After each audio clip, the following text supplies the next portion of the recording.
The Philadelphia Eagles desperately need young talent this year at linebacker, safety, and cornerback. Heading down to the Senior Bowl this week, I've got some prospects to watch at those positions coming up next right here on some YouTube exclusive content of the Locked On Eagles podcast. You are Locked On Eagles, your daily Philadelphia Eagles podcast. Part of the Locked On Podcast Network, your team every day.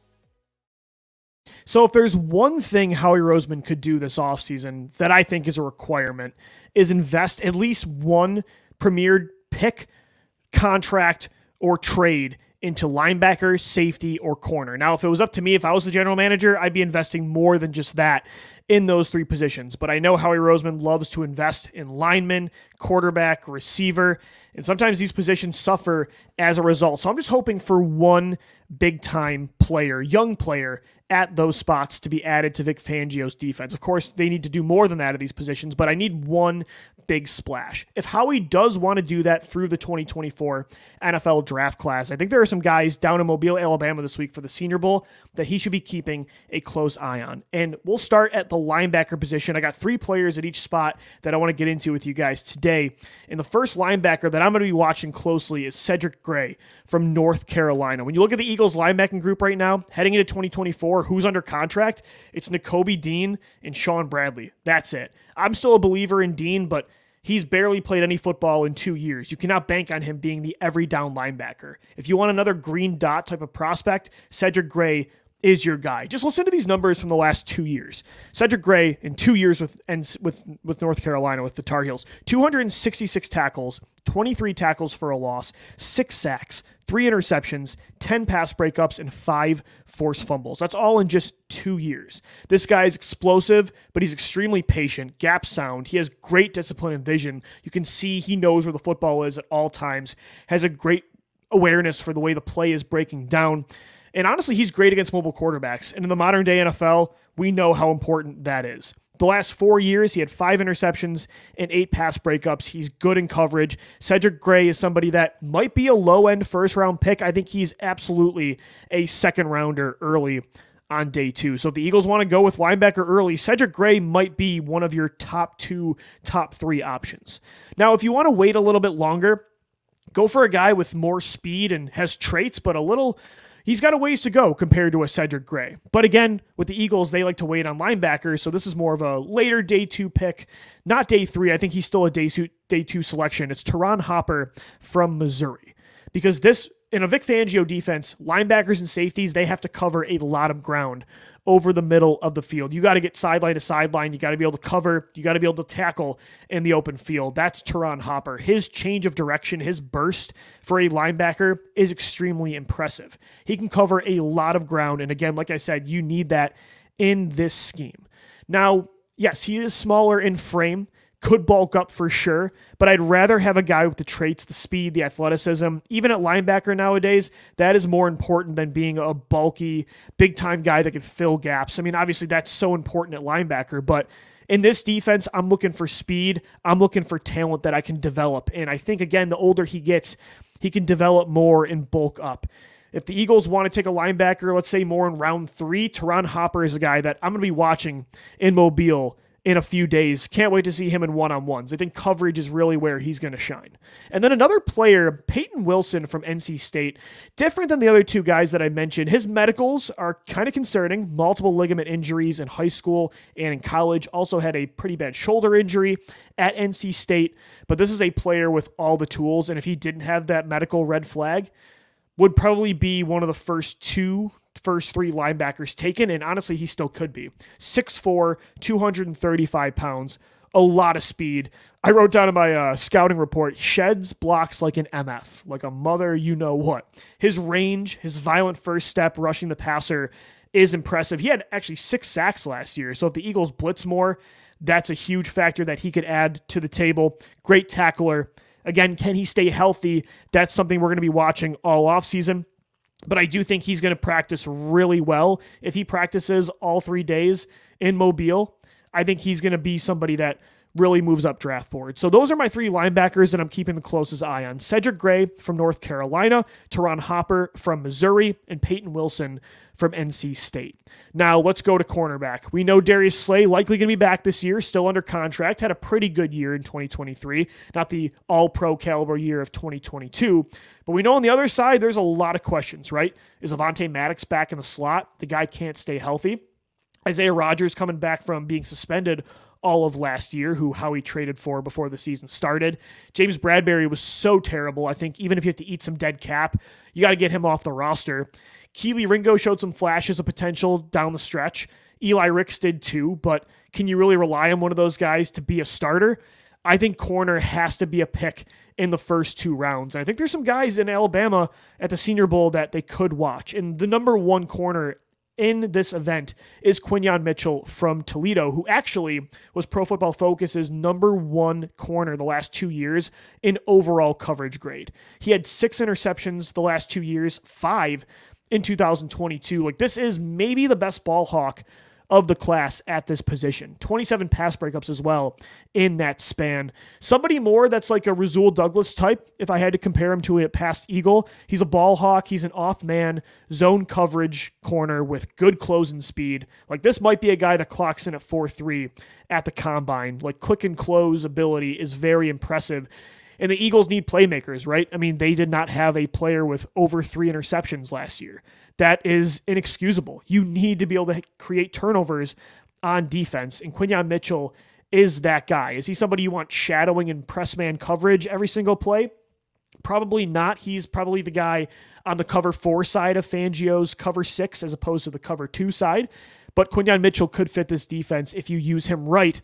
That was always the issue with Rasul Douglas in Philly. They didn't use him right. Now he's a stud in Green Bay and now in Buffalo. Quinyon Mitchell, only a 40% completion rate allowed last year with Toledo. 42.5 was the passer rating when quarterbacks targeted Mitchell. He's CB1 at the Senior Bowl. Another guy that I really like, and I think Eagles fans will know him well, that are Penn State fans, it's Kalen King from the Nittany Lions. And he kind of gives me some Devin Witherspoon vibes from last year. Not the same type of potential when it comes to ceiling. This is not going to be a top 5 pick, more of a 2nd or 3rd round player. But Kalen King was a guy that I noticed last year when I was watching Joey Porter film. They would throw to Kalen King's side a lot, and King made a lot of plays. Like, the reason I compared him to Devin Witherspoon, he's got violent speed coming downhill. This guy plays fearless. He's a little undersized. He's only 5'11", not the best long-range speed, little handsy as well. Like, he can bite hard and he plays aggressive, but I kind of like that style. We need more dogs in this Eagles secondary, right? You need guys like Chauncey Gardner-Johnson again with that attitude. And when you see King's got that, he plays bigger than he actually is. He plays fearless. He's a good tackler. He's got great quickness. He has good ability to shadow a receiver hip to hip, press at the line of scrimmage, which is really impressive. And that is hard to do with how many good elite route runners are in the NFL. Kalen King's a guy that if you wait for day 2, I think he's somebody the Eagles could consider. I think he's going to turn some heads at the Senior Bowl down in Mobile. And here comes the typical Lou DiBiase type of cornerback prospect that's lengthy, 6'3", Kyrie Jackson from Oregon, Gino's guy, as he is a Ducks fan. He put me on Kyrie Jackson, watched the film. The minute I saw the way he looks, I said, this is my new Tariq Woolen, right? This is my new Rasul Douglas. That size, that length, and he's not slow either. He has really good long-range speed, wins a lot of one-on-one battles at the attack point, really good ball tackling, I should say ball skills and tackling as well. The issue is, again, with a lot of these corners, not as fluid laterally. Like, you don't want him going hip to hip with a Devontae Smith or, a Justin Jefferson, Devontae Adams type of route runner, press to the line of scrimmage with no safety over top. That's typical for a corner like this, a little more stiff in the hips. You got to let him press, get his hands on a player, or play off coverage and let him read the defense. And again, he's a little handsy. Of course, that's a physical corner, but if you, again, kind of like Quinyon Mitchell, if you want to use this kid right, he can be a really good player in your defense. He's a talker. He's aggressive. You can kind of notice a theme. I'm going for ball hawks, playmakers, and aggressive type of players at this position. And that's why I like Quinyon Mitchell from Toledo, Kalen King from Penn State, and then Kyrie Jackson from Oregon. The Eagles at safety, they don't need safety as much, I think, as corner. and as linebacker. Kevin Byard's fine if they keep him this year. Reed Blankenship's fine. Sidney Brown coming off a torn ACL, but he did show a lot of flashes last year. I think he's perfect for a Vic Fangio defense that needs just a rocket flying from sideline to sideline, but I think they could upgrade this spot. Kevin Byard, if you cut him this year, you save $13 million in cap space. Reed Blankenship really fell off the second half of the year. I don't know if I want him as a top 2 safety. I think I want him more as a role-playing third safety in defensive back heavy looks. So I think Howie could look to upgrade safety in the draft as well. And this is pretty much every good safety that I like in this draft is going to be in Mobile. And the first guy I'm watching is Javon Bullard from Georgia. Can close in large amounts of space fast. Like, he crashes downhill. He's a really good tackler. He's great in 2 deep shells too, which the Eagles run more than almost any defense in the league. He can cover in the slot. Just overall a complete safety prospect from a school that Howie Roseman loves to draft players from, Georgia. Keep it going, right? Nolan Smith, Jalen Carter, Jordan Davis, Keely Ringo. You've got defensive tackles from that school, defensive ends. You've got linebackers in Jacoby Dean, corners in Keely Ringo. The only thing you don't have from Georgia is a safety. Why not Javon Bullard? He's a player that I think would probably go in the second round. If he has a good week in Mobile, maybe it could be a day 1 type of selection. Another player that I'm looking at here, and this is more of a later pick in day 2, because, of course, there's a Cameron Kitchens type of player in Miami who's a first or second round pick and just a complete ball hawk, the best ball hawk in this class at safety. 11 interceptions the last 2 years, 6 in 2022 and 5 in 2023. Kind of cheating mentioning him, though, because I wasn't going to.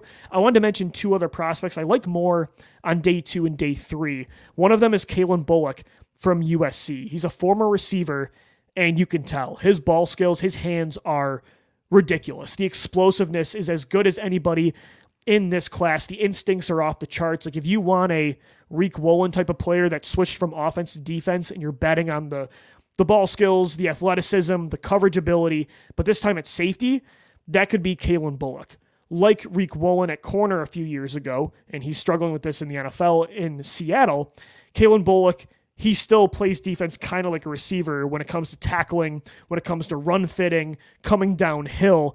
That's something that he still has some work to do. But again, if you're betting on traits, if you're betting on the speed and athleticism type of his game that you need in the NFL right now at these spots, especially in a Vic Fangio defense, Kalen Bullock is a player that I kind of like as a developmental prospect for the Birds. And then one other guy here that, again, maybe is more of a day 2, day 3 type of pick, James Williams from Miami. So I mentioned Cameron Kitchens, who's one of the best safeties in this class. He'll be in Mobile. His counterpart in James Williams, just like, you're going to notice him because you can't not notice him. 6'5", that's how tall he is. He runs a 4.46 40-yard dash. Like, if you want to bet on traits, if you want your, I don't know, Isaiah Simmons type of linebacker, safety, tweener, a Kyle Duggar type or a Jeremy Chin, that's this guy, James Williams. I just can't help but always point out these players because if they do work out, it's just such an advantage to have. Again, he's not going to be like Kyrie Jackson, I mentioned, from Oregon. He's not going to be as fluid when it comes to coverage, man on man. Like, that's not his area of forte. But this guy's got range, and he can take you down. Like, can this dude hit? Absolutely. So if you want to run defensive back heavy packages like you did down the stretch this year, and you want just one linebacker in the field the majority of the time, and that's Jacoby Dean or a free agent you sign like a Levante David or Patrick Queen or somebody you draft like a Cedric Gray, and you want a dime, a nickel or dime penny type of linebacker, safety hybrid, James Williams is a player to keep a close eye on. But safety, I kind of want to cheat because this safety class is really good. Bo Braid from Maryland's going to be there. He's a top 5 safety prospect in this draft. There is a lot of fun players at positions the Eagles really need some help. And, like, you know, gun to my head, I would say Howie Roseman still takes at least one lineman with his first 3 picks of the draft, but he needs to take at least one of these positions on day 1 or early on in day 2. I'm going to be keeping a close eye on those positions in the Senior Bowl in Mobile, Alabama. So follow me on Twitter at DiBiaseLOE. Subscribe to the Locked On Eagles podcast on YouTube and all podcast platforms. We've got Senior Bowl coverage for you all week long. But that's going to do it for today. As always, thank you so much for watching, and let's go Birds.